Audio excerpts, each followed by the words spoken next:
So first of all, this call is being recorded. Welcome, everybody. My name is Victoria Matias. I am the Community Coordinator for Texas Health and Environment Alliance, or THEA, the home of CHEJ. We're so excited to have you join us for this webinar on collateral damage, the cost of living in a toxic world.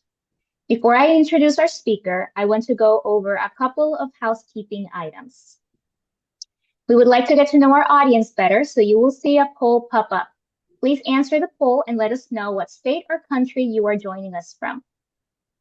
The presentation today will last about 30 minutes, and there will be a Q&A session afterwards. You're welcome to leave your questions in the chat throughout the presentation, and we will be monitoring it and do our best to have most of them answered during the Q&A. Also, please be sure to keep your microphones on mute to avoid background noise during the presentation. Before I introduce our speaker, I also want to announce our next training webinar, which will be on community advocacy by Andy Escobar on August 18th. Now, without further ado, please welcome our speaker, Dr. Bruce Lanphear. He is a public health physician and professor at Simon Fraser University in Vancouver. Dr. Lanphear has spent 30 years studying how to protect children from lead poisoning and other toxic chemicals. His research helped set federal lead standards and confirmed a sobering truth: no level of lead is safe. To reach a wider audience, he created Little Things Matter, which produces videos on population strategies and the power of prevention. On his Substack, Plagues, Pollutants, and Poverty, which I will link in the chat, he writes about hidden threats to human health and strategies to protect communities. If you care about public health, environmental justice, or the forces driving chronic disease, please consider subscribing. You may choose the free option and join the conversation. Now, please welcome Dr. Bruce Lanphear.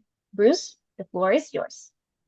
Thank you, Victoria. I'm delighted to be here with all of you this morning and to share a perspective that I think is something more of us need to be talking about. And I'll use two examples, lead and bisphenol A as a risk factor for autism, to talk about collateral damage that we're experiencing in our communities. So I'm going to jump right in. Let's see, I'm going to have to back up here. And what I wanted to talk about is the cost of living in a toxic world, what we have come to accept in many cases as the normal cost of doing business, but which I don't think we need to. I think we need to begin to question it.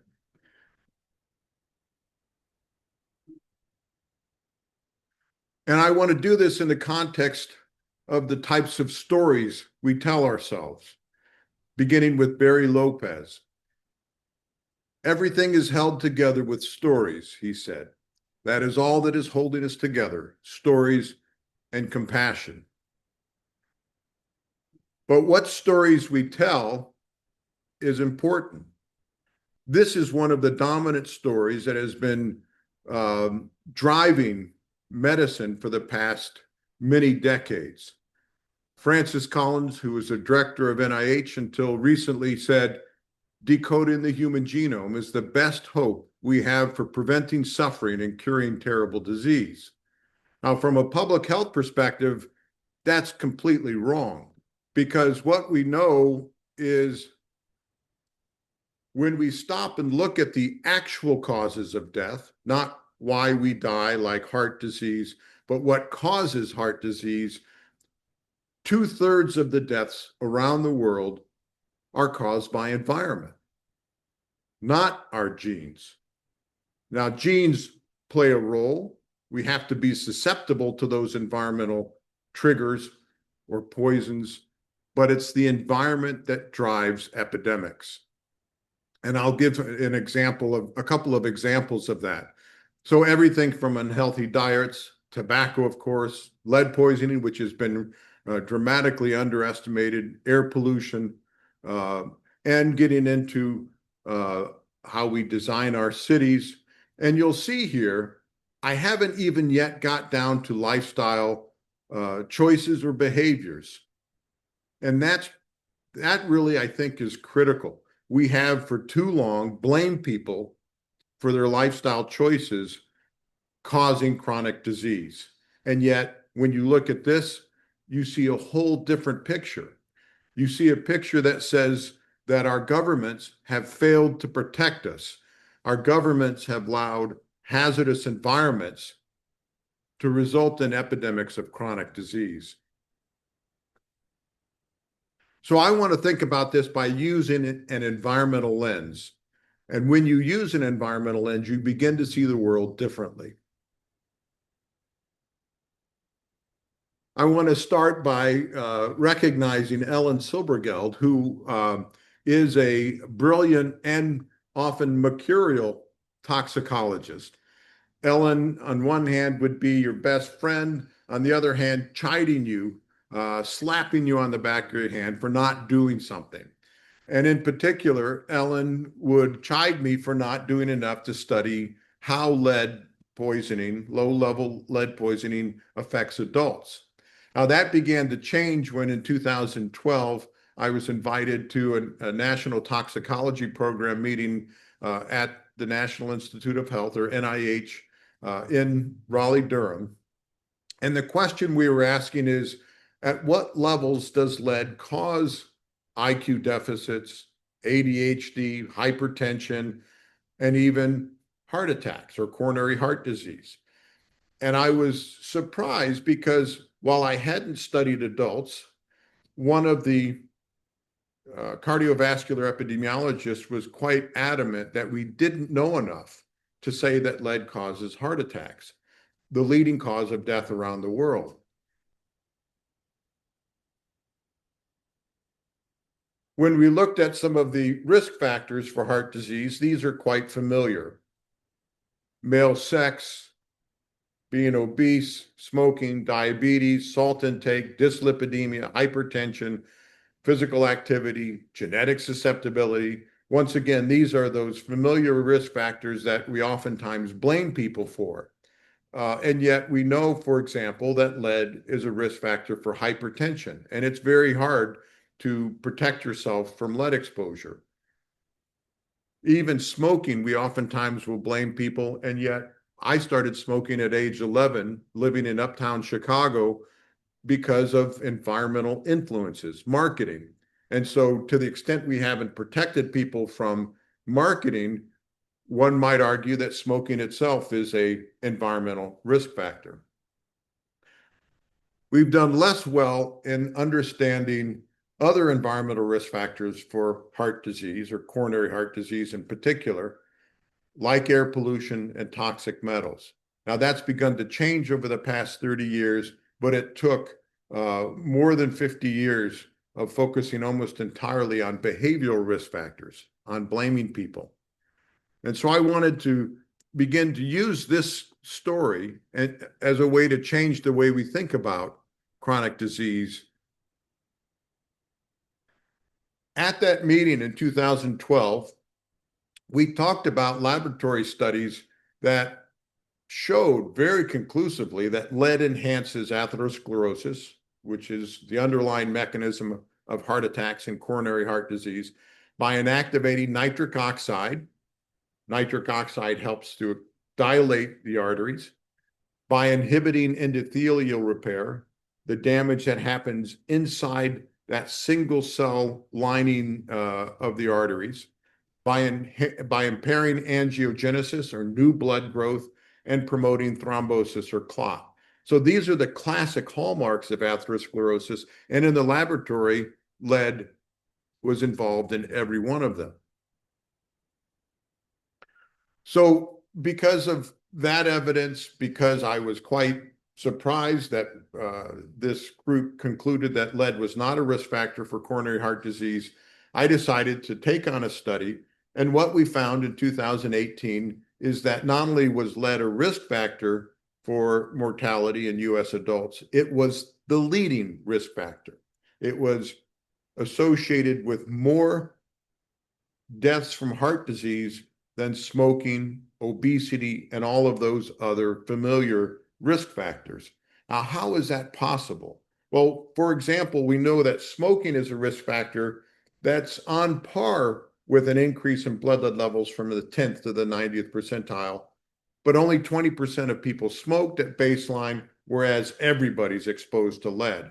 And as you can see here on the right, the risk of dying from coronary heart disease begins to increase immediately. There's no evidence of a threshold or safe level, and that's why it adds up to killing more people.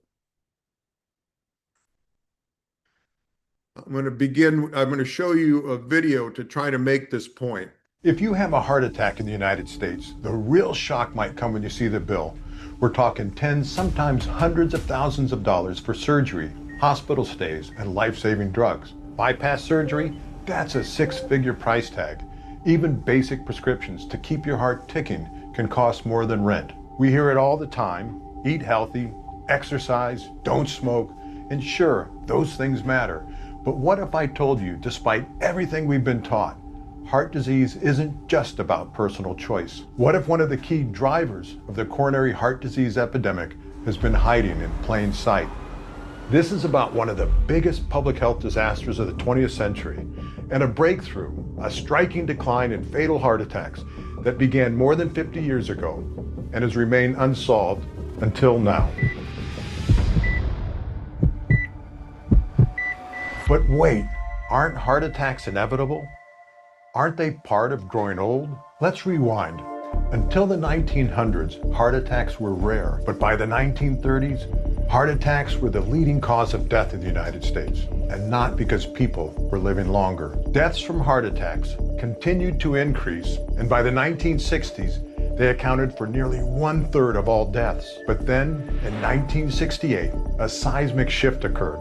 Deaths from heart attacks, which had been climbing for years, dropped by 20%. In the fall of 1978, leading doctors and scientists from across the United States gathered at the National Institute of Health to determine if the decline was real and what caused it. They concluded that the drop in heart attacks was too steep, too widespread, and too sustained to be a fluke. The decline was real, they said, and it affected everybody. 190,000 more people were alive than expected.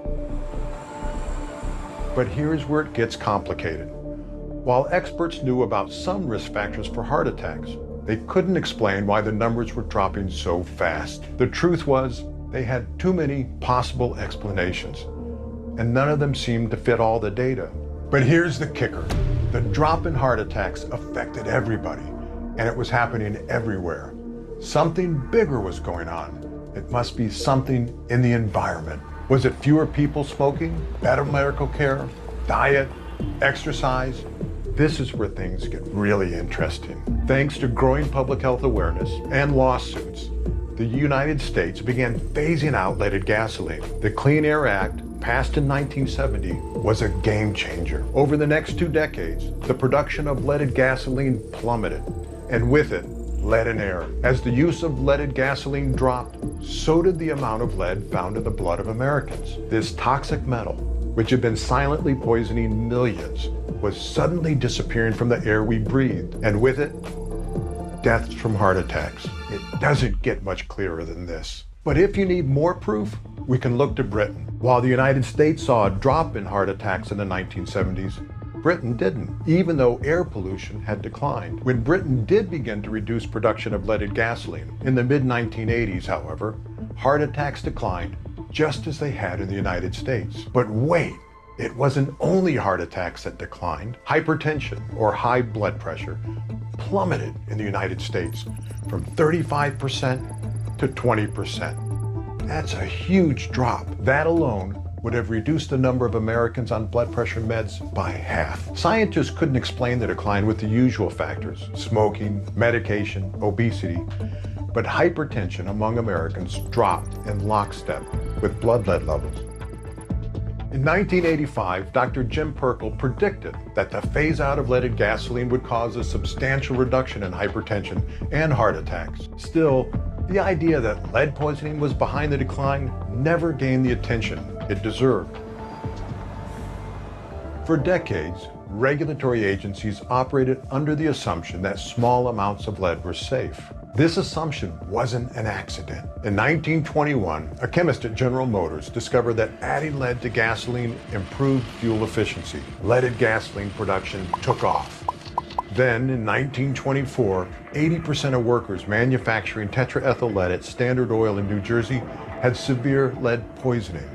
5 died. Sales of leaded gasoline were promptly banned in New Jersey, Philadelphia, and New York City. The U.S. Surgeon General convened an expert panel to determine whether it was safe to add tetraethyl lead to gasoline. The nation's leading chemical warfare expert warned, the use of tetraethyl lead will cause vast numbers of the population to suffer from slow lead poisoning with hardening of the arteries. But his warnings were dismissed.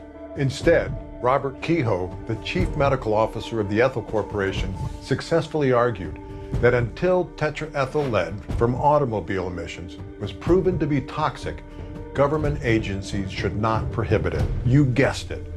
They put the rights of industry over the health of Americans. What's more, the Kehoe rule set a century-long precedent, allowing industry to use poisonous chemicals until scientists repeatedly proved they were toxic. Heart attacks have declined by an astonishing 70% since 1968. But they are still the leading cause of death in the United States. And yet, the devastation caused by lead poisoning is rarely talked about. Despite compelling evidence, it's still easier to blame people for their lifestyle choices than it is to regulate industry. Lead poisoning isn't only an American problem. We're in the midst of a worldwide epidemic. As affluent countries banned lead in gas and other consumer products, the lead industry shifted its markets to industrializing countries like India and China. Over the past 3 decades, heart attacks climbed upwards in industrializing countries. In 2023, the World Bank estimated that lead killed 5.5 million people around the world every year at a cost of $4.6 trillion. It turns out the biggest public health breakthroughs aren't about miracle drugs or cutting-edge technology. They're about stopping the problem at the source. Lead was never necessary, never safe. But thanks to the Kehoe rule, industry's got a free pass to poison billions, and we keep making the same mistake. Instead of cleaning up the damage, we should prevent it. That means giving federal agencies real power to keep toxic chemicals out of the air, the water, and our homes. Because history proves one thing: if we don't stop them, no one will.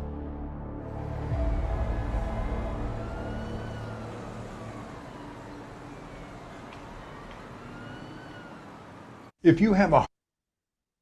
So what is lead damage? At the beginning, it may have something to do with what initiates atherosclerosis. This is a study from a master's student in South Africa who found that adding very small quantities of lead to endothelial cells in a laboratory led to tears and blebs on those endothelial cells. Then once you've got a tear, that's where you get the blood flow pushing lipids and white cells and other stuff underneath the endothelial cells. And as that grows, it forms a plaque. That's atherosclerosis. And so it may even be that lead and other heavy metals like cadmium actually initiate atherosclerosis. They may play a particularly critical role, even at levels found in Americans today, even at levels well below the average American. So what we're finding, not only for lead and heart disease, lead and IQ deficits, benzene and leukemia, asbestos and mesothelioma, smoking and heart disease, air pollution and death from heart disease, is we're seeing that there are no safe levels or thresholds. And that was the talk that I did for your group several years ago. So I'm not going to go into any more of that, but this is something new that wasn't available at the time. Just to give you a sense of what that might look like, because it's hard to understand this idea that even very small exposures can lead to big problems like death.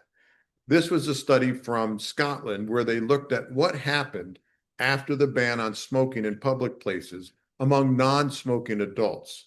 And what they found was that the ban among non-smoking adults led to a 20% reduction in heart attacks. That's huge, just from community level exposure. They also found that it led to a 15% reduction in preterm birth among non-smoking pregnant women. So you can see that these small impacts, which are spread across large populations, can really have a big impact on population health. I want to use this just again now to say, what else can we see now that we understand the role of lead a little better? One of the things that we can better understand is why women are protected against heart attacks during the reproductive years. So, for example, if we look at boys and girls, their blood levels tend to be similar up until menarche, up until when girls start to have their period. At that point, the blood levels of young women drop by about 20%, and they stay 20% lower throughout the reproductive years, when heart attacks are about half as likely to occur in women. Then at around menopause, heart attacks start to increase in women.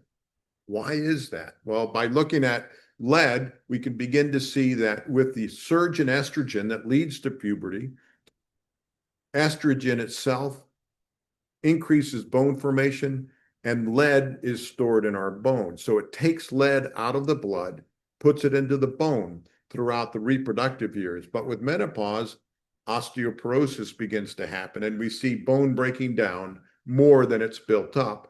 And around menopause, we know from Ellen Silbergeld's work, blood lead levels spike by about 30%. But they're lower in women who had 3 or more births. Why? Because one of the things that happens during pregnancy is the woman is trying to give the baby calcium, sometimes from her bone, and in place may give them lead. That protects the woman, but it's also offloading lead that was stored in her bones to the developing fetus and increases the risk for preterm birth. We also need to do a better job with storytelling, talking about how things, for example, like lead, contribute to important events like the decline in the Roman Empire. And you can see that with this glacial core sample that Claire Pattison put together, showing how the Roman Empire used enormous amounts of lead for plumbing, to make their wine sweet. It was a pollutant from producing coins and silver production. So there was this big increase. And while there are many things that led to the decline in the Roman Empire, lead is undoubtedly part of that. Now, it's going to be hard to prove that, right, to go back. But we might also look to our own cities, where there was extensive urban decay during the 1960s when lead poisoning peaked. And so we can also look and see how it played a role in our own lifetime, or some of our lifetime. Let's use another example. Let's talk about the exposome. Most of us are very familiar with the genome, how things are passed down through our genes, but the exposome is something that we haven't given us not enough attention to. So everything from lead and bisphenol A and phthalates and now PFAS and air pollution and our diets. I'll be focusing more on a toxic chemical, bisphenol A, as another example. And I want to do it in the context of autism. Now, autism, despite what you've heard, has risen tremendously. And there's various reasons for that. In part, it's because there is more attention. In part, it's because we're diagnosing children perhaps with more milder symptoms. But even when you take those into account, we're still seeing a striking increase in autism that can't be explained by those factors. And it certainly can't be explained by a change in our genes, but it might be explained by environmental triggers acting on our genes. And yet, mainstream media not only tends to dismiss the rise in autism, they point their fingers almost entirely at genetics. This was from a New York Times article just over a year ago, not even a year ago. Decades of scientific research point most compellingly to genetic mutations affecting brain development as a primary driver of autism. Researchers have already identified hundreds of mutations linked to this disorder. And yet, in fact, those explain less than 15% of autism. And yet, while they acknowledge environmental factors, they then immediately go on to say research has disproved some of the most widespread notions. Let's just call them notions. Let's dismiss them and call them simply notions. But that doesn't do justice to what people are beginning to find in terms of the environmental risk factors. This is another similar commentary by Holden Thorpe, who's the editor-in-chief of Science. Could there be other factors behind the surge in autism diagnosis beyond increased awareness? Yes. Conservative estimates from studies of twins and siblings indicate that genetic factors may account for about 80% of autism risk. Not the 10 to 15% that has been shown, but 80%. That leaves room for environmental factors. Not much, but a little bit. Well, let me tell you, one of the ways that they come up with these is through heritability studies, looking at twins. And there's a problem with how those are being interpreted. This is from a Substack article that I wrote last year, Why Disease Isn't Written in Our DNA. And one of the studies I mentioned is this one from the UK, where they looked at twins, but they did something amazingly different than the vast majority of these twin studies or these heritability studies. They not only looked at the twins, but they also said, well, what kind of environment do they grow up in? And just to keep this short, what they found in the low-risk homes where healthier foods were available and children had more opportunities to be active, heritability of BMI or obesity was only about 40%. Now, this is striking. Look at what happened when children were raised in high-risk obesogenic homes. The heritability of BMI or obesity soared to nearly 90%. So they're trying to estimate heritability based on twin studies, but they aren't taking into account, most of these studies on autism, the environment. And in this case, when you include the environment, heritability, what they're estimating to be the genetic contribution, soars to 90%. So it's not that heritability studies are wrong, it's how they're being interpreted is wrong. An example of how plastic chemicals have been identified as a possible risk factor for autism, along with pesticides and air pollution. But I'm going to focus on plastics here for a moment. Some evidence points to reductions in aromatase gene or the enzyme that converts testosterone to estrogen. And what Christoph Simonides and his colleagues found is in boys who have a sluggish aromatase gene who are exposed to bisphenol A, they're at much higher risk for the development of autism. So there's something about this gene that puts them at higher risk in the context of bisphenol A. Now, bisphenol A itself reduces aromatase. And so now we can say that maybe there's something going on, but it would be nice, wouldn't it, if we had some laboratory data to back that up? Well, in fact, they presented that as well. They produced an aromatase knockout mouse. That is where they take out the gene that produces aromatase, and they found in the mice that it produced higher autistic traits.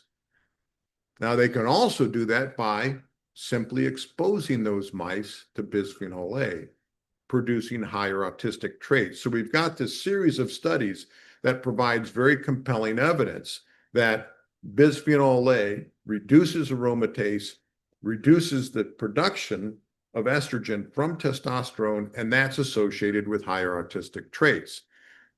Now, when we think about this in the context of other chemicals, look at what happens. Bisphenol A is not the only chemical that disrupts aromatase.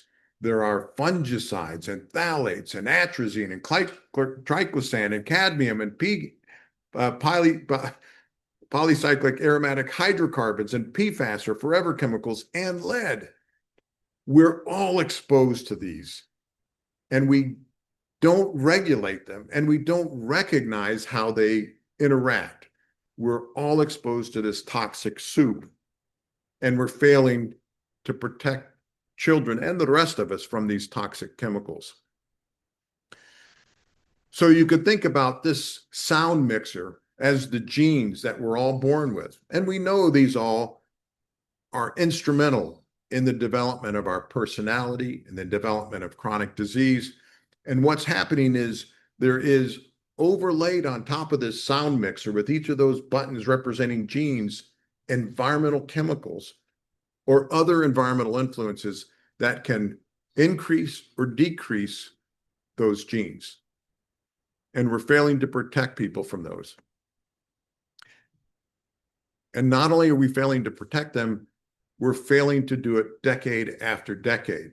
This is another essay from my Substack, which shows how long the delay from recognizing a chemical is causing harm to when it's finally regulated or banned. It takes decades and decades or generations to do so. We saw it specifically with lead, but that's just one of so many examples. We are protecting industry over our health.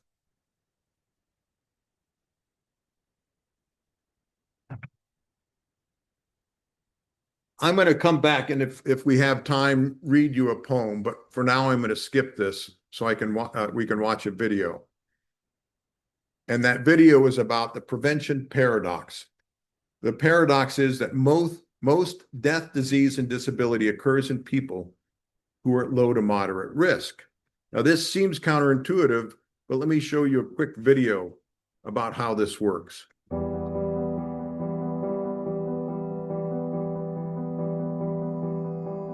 We usually think of people as either sick or healthy, but most diseases and disorders exist on a spectrum. The line dividing sick people from the healthy ones is arbitrary.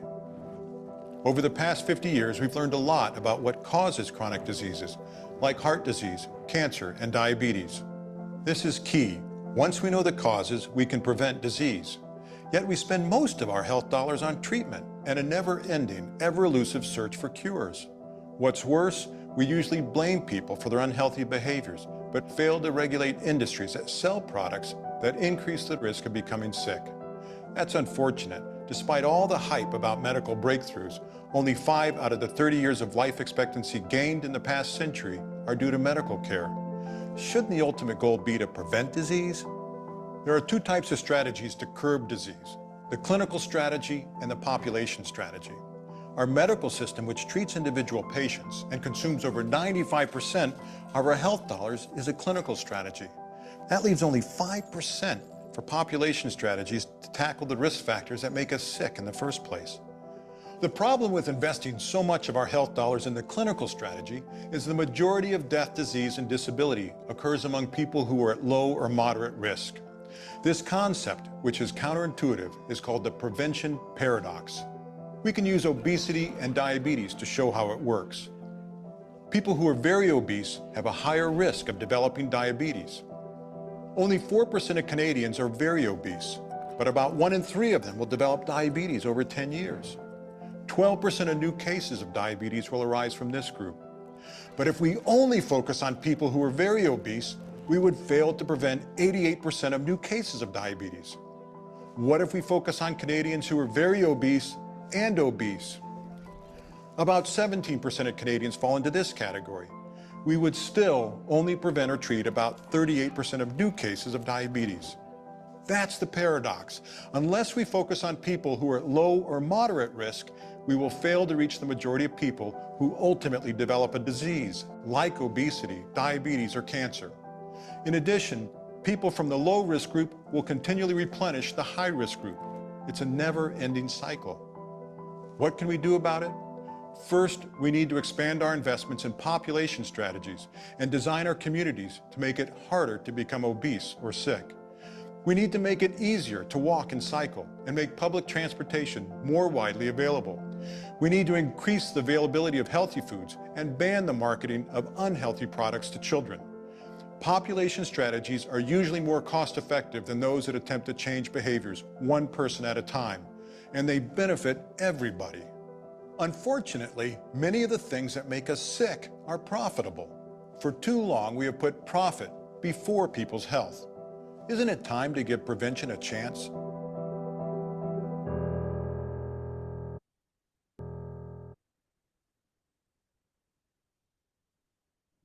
When exposure is collective and unavoidable, that's when it's environmental. Only collectively enforced control can be effective. And for too long, we've been putting the burden on individuals and their families to try to control these hazards.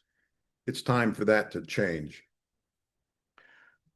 We can't live in a state of perpetual doubt, Daniel Kahneman said, so we make up the best story possible, and we live as if the story were true. For a long time, we've lived out of this story that with better medicines and drugs and hospitals, that we can solve our health problems. Well, what we've learned over the past 50 years is that many of the diseases, many of the chronic diseases we live with are the result of things we've done to the environment, from air pollution to toxic chemicals and unhealthy foods. And it's time to reframe this story and recognize that there's an option to prevent chronic disease. So I want to end with this notion that the science is clear. Toxic chemicals and pollutants are the major drivers of today's chronic disease epidemic. What we need now is the courage to tell the whole story. So I'll stop there and thank you for the opportunity to share this work with you.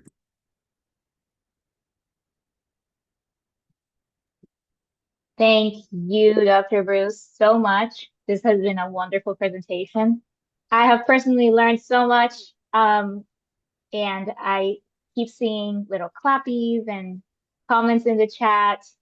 So this is the time where we start the Q&A session. So audience, if you have questions, please drop them in the chat. Or if you would like the opportunity to open up your microphone and ask a question, you're welcome to raise your hand and you can come on in and ask. This is a wonderful opportunity to have Dr. Bruce Lanphear here to answer these questions. So, all right. I see our first hand, BP Lyles, if you would like to open your microphone and ask. Bruce, first of all, thank you for the amazing presentation. It was really wonderful. I think it's somewhere in the chat. I believe someone raised it, surfaced it already, but I'd like to know if your videos are available. The work that I'm doing in the Northeast corridor of the country is exactly connected to the tissue that you talked about, right? And so I'd like to make that accessible for people as I partner with them. So if it is available, would love to access them. Absolutely. They can be found on Little Things Matter website, and Victoria can provide that to all of you. I showcase some of them on Substack, and I'd welcome you to join Substack, to subscribe to Substack. It's free. I don't have a firewall, and I oftentimes will talk about things I've talked about today. I'll oftentimes show the videos or even talk about other research that others have done. So you're welcome to do both of those. Thank you. Excellent. Thank you. Thank you. Thank you. And I did drop the links in the chat.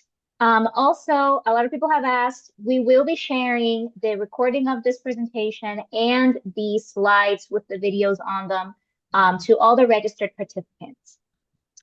I have a question that was dropped in the chat, and I'm going to read it. It came from Barbara Miller. The question is, would love to see documentation of links from lead and heavy metals to heart attacks. And the context for her question says, those of us living in the nation's largest lead Superfund site, Bunker Hill in Idaho, continue to have the highest death rates. Idaho Vital statistic, lead testing is not being conducted. The long-term health effects prevail even as the overwhelming support of affected citizens for a community-led health center with a plethora of documentation as government agencies and special interests of mining, and now as economic recovery for tourism are being given millions for development. Yeah, thank you, Barbara. This is an ongoing problem, both to dismiss or ignore environmental threats. And of course, Bunker Hill has been at the center of that for decades now. There are communities where the problem is much greater, and Bunker Hill, of course, for lead is one of the main ones. It also impacts people across the country. There's another comment in the chat also about leaded aviation fuel. People that live near small airports where there's small aircraft continue to be exposed to lead, particularly if they live within a half a mile of those airports and the runways. About 1 in 3 children around the world are lead poisoned. That is, they have a blood lead level greater than 5 microgram per deciliter or 50 parts per billion. And we're only now beginning to commit resources and time and attention to lead poisoning. It's really been delayed. And in fact, it was an entirely preventable epidemic. 100 years ago, it was clear that lead was a poison, and yet they couldn't help themselves. There was so much profit to be made, and our government failed to step in and protect us. So we need to think about how we protect people, not only from lead, of course, but lead as an example, as a case study, and many other chemicals that are impacting the health of Americans and people around the world. Thank you so much for that answer. Just to follow up on the request, where could we find documentation for lead and heavy metals linking to heart disease? I could also provide, we did a review for the New England Journal of Medicine that talks about that tries to give you enough of the evidence. Now, I focused on heart disease because it's new, it's novel. I could have talked about lead and learning disabilities. I could have talked about lead and kidney disease, lead and preterm birth. I could have talked about my own experiences where my wife was exposed to lead and had a miscarriage. I could talk about my father developing ALS, with lead being one of the risk factors for ALS. Pesticides is another. Once we stop and begin to look at the upstream risk factors or causes for many of the things that we are dying from, whether it's ALS, whether it's preterm birth, whether it's Parkinson's, we begin to see more clearly that environment is the biggest driver for some of the most common killers today. Yeah, thank you so much. Our following question from Lisa Jordan says, what do you think the role of physicians as a group should be? Do you think they play an important role in environmental justice? Among the fields, what about environmental medicine in particular in terms of their role with EJ? One of the things, very few physicians get training in environmental medicine or environmental health. I would say, well, probably less than 1%. I think there is growing interest in environmental triggers, but it's growing slowly. And it shouldn't be a surprise. My wife is a developmental pediatrician, and she focused mostly on diagnosing kids, treating kids in the hospital setting. There are so many kids with developmental issues, they've got a year-long backlog. So while I hope that she would spend more time helping to advocate to reduce exposures, she and many other physicians like her are really trying to keep their heads above water, to keep taking care of the patients that they see in front of them. So we do need physicians to speak out on behalf of these environmental triggers, but we also need to support communities who are devoting a lot of their time to do it. And oftentimes it's going to be the communities where I think the change really begins.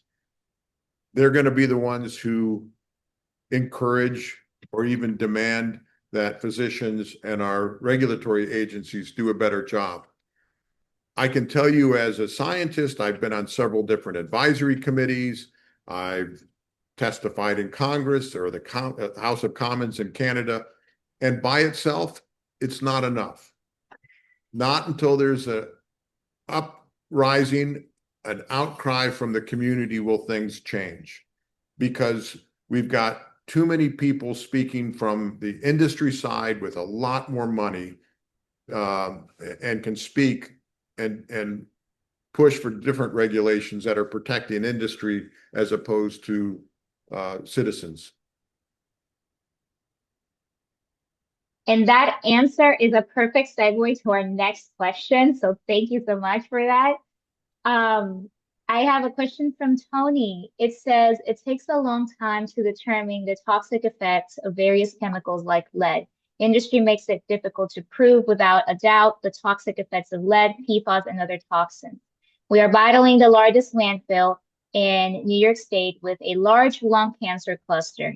How do we combat these corporation efforts to delay and block action?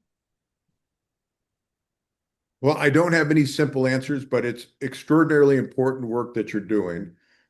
If I had anything to add, it's in addition to taking on the battles in your own community, it's finding ways to combine with other communities taking on other battles so that we're coming together rather than being fragmented, where some of us are focused on breast cancer and others on lung cancer and others on autism, all of which is absolutely understandable and important work to be doing. But until we can also speak with a collective voice and demand bigger changes, I don't think things are going to change. This question also brings me back to the poem I want to share, because it's something that took me a long time to appreciate. The poem is called Confessions of a Toxicologist. I am guilty. I believed, as many of us did, that a little poison would be safe, like an aspirin or a glass of wine with dinner. I stood by as it seeped quietly into the soil, the womb, the breath of morning. I waited for proof, as if the earth were a courtroom and the rivers could file motions.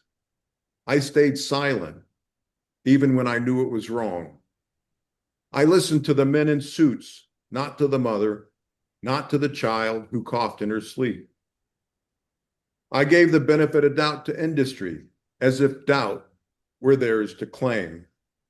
Now I know what I should have known, that life doesn't wait for peer review, that silence can be poisonous too, odorless, weightless, but fatal all the same.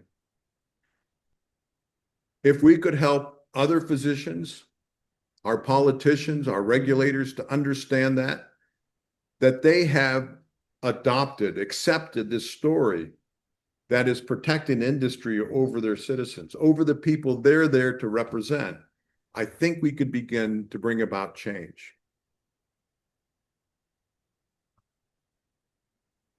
Thank you so much. I am a little speechless after that poem, but I will continue to share some of our questions. That was so wonderful, Bruce. Thank you, truly. Those were powerful words. From Elena Matthews, we have a question that says, what does your research say about lead poisoning near high traffic port areas, such as Port Houston, and areas near bodies of water with ship traffic and fracking? So lead per se, there's several concerns about fracking and port traffic. Lead doesn't necessarily jump to the surface, although there are historical or legacy sources like from old paint on ships. Air pollutants, benzene are some of the first things that come to mind with port traffic and fracking. There are many others, though, those are enough. Those are enough for us to demand that we reduce the emissions, the exposures. One of the other videos we produced talks about childhood leukemia and how only 1% of the National Cancer Institute's research budget goes towards prevention-oriented research.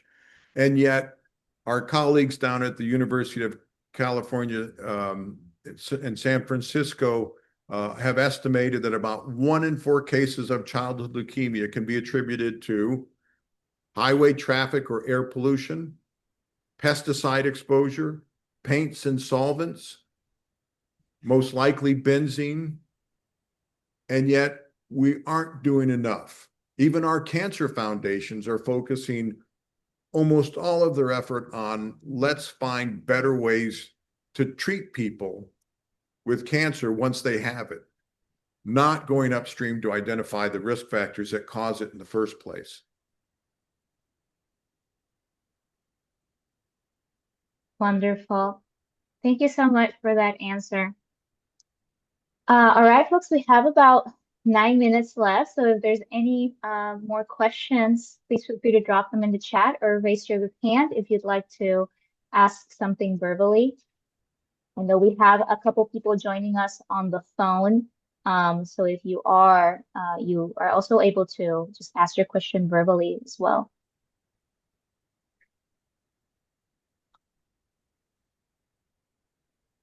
All right, there's one more question from Barbara, and it says, often local building departments do not enforce demolition compliance with lead and asbestos testing prior to issuing demolition permits. By the time we, the concerned public, becomes aware of this, we are beyond the time frame for filing legal action. I believe this falls under the jurisdiction of the DOL. Can you suggest a workaround to help us force compliance? Wow. And I'm not sure what the DOL is. If you could please drop that in the chat real quick, Barbara, just to clarify for those of us that don't know. I don't have a workaround and it's, of course, these days it's even more challenging. We're seeing the same thing in Canada where we're letting business interests override protection from pesticide. I think the only thing I would say, Barbara, is it's important for us to appreciate that while these are basic demands, basic things that should be done immediately, it's going to take us time to bring about those kind of changes, and we've got to find ways to be able to be in it, to be in this fight for the long haul, because they aren't going to change overnight. And so we've got to be able to take care of ourselves, find that support within our communities. At the same time, we're trying to push back against industry. But I don't have any simple answers for that. Thank you so much. I have one more question from Richard Blake. Says, the importance of your work is clear, and it leads to the conclusion that we must institute a vigorous regulatory regime which favors human health over profit. Such a regulatory framework will have to be imposed upon corporations against their will. While doing so is nothing less than mandatory for the long-term survival of the species, there are two current legal absurdities which represent huge impediments to such necessary actions, namely corporate constitutional rights and investors' right to anticipated profits. Should we be focusing some of our energies on disabusing ourselves of these legal principles? Yes, and I think those fit beautifully in this idea that we need a new narrative or a new story. And sitting up here in Vancouver, I'm an American citizen, a Canadian American, and watching what's going on right now in the political process, it's very clear that we're moving in the wrong direction unless you take a long view. And that long view is, if it wasn't enough under George W. Bush and how industry was manipulating our regulatory agencies, it should be clear to most Americans by now that under Trump, we have been moving in the wrong direction for quite some time. Citizens United did not come up overnight. It was a 60-year process.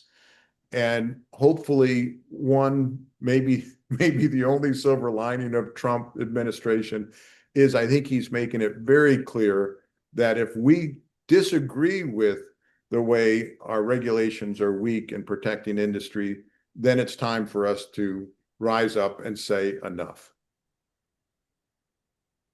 Thank you so much. We have one more question from Jose. State agencies are often limited by budgets and legislative mandates. They often can only enforce permit limits, which almost always are not enough to protect public health.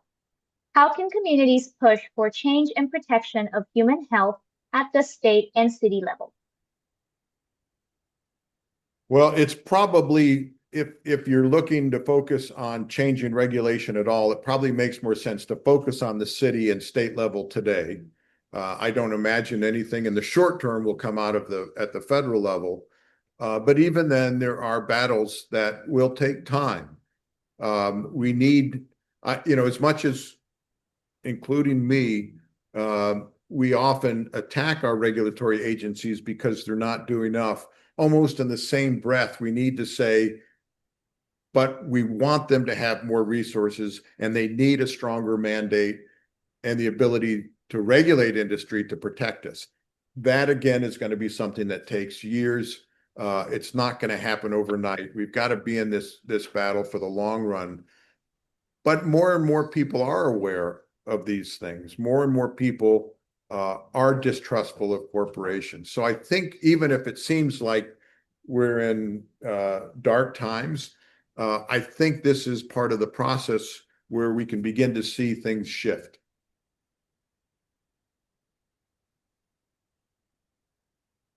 All right, and I think we have time for just one more question. I have a question from Lisa Jordan. It says, I have learned recently about CKM, cardiovascular kidney metabolic, which suggests expanding our understanding beyond cardiovascular disease to include kidney disease. This also seems to me usefully connected to environmental exposome perspectives. Do you have some thoughts on connecting your work with CKM? For example, PFAS connection? I'm not familiar with a very specific syndrome, but there is connection certainly with cardiometabolic disease. With lead, of course, it's cardiac and kidney. There is some growing evidence around glyphosate and kidney disease because of its ability to chelate. And then the kidney will often sequester or filter out many of those toxic chemicals, for example, with cadmium. So it's very possible that it represents an environmentally induced condition, but I haven't seen it put into those contexts with a specific chemical or cluster of chemicals. Thank you. All right, and just a few seconds left. I actually want to steal these few seconds to ask a question of my own. And it's often very overwhelming for people when they understand how much environmental exposure they have and how hard it is to avoid it. And you've said it very well, the responsibility doesn't really fall on the individual. But what would you say to those individuals that are overwhelmed by this knowledge and, are just trying to cope and provide healthier households and healthier environments for their children and their families? So I think the main thing I would try to emphasize is that there are some things we can do in our own homes to try to reduce our exposure. And that can also be in a way to try to boycott some of the industries that are promoting unhealthy behaviors. So there are things we can do today. We don't have to wait for regulations. Having said that, I don't think we want to take our eye off the prize, which is to bring about those regulations so it's not left up to every family to learn about how to control the exposures in their environment. But it is something we can do today. And we know, for example, that we can reduce pesticides in our food by choosing organic. We can reduce endocrine disrupting chemicals by choosing less processed food and less packaged foods. And there's a number of things that we can begin to do on our own home today that reduces those exposures. It's not enough, but it's a start, and it's a way for us to have some control over those exposures. Thank you so much. Well, I want to give you a huge thank you, Dr. Bruce. Thank you on behalf of the entire CHEJ community. This has been an amazing presentation. We are so grateful for your knowledge and sharing it with us. I hope you have an amazing rest of your day and that we can continue to partner and work together to attain all these goals that are the common goals of all of us here. We want healthier environments and a healthier world. So thank you so much and have a wonderful day, everybody. Thank you all.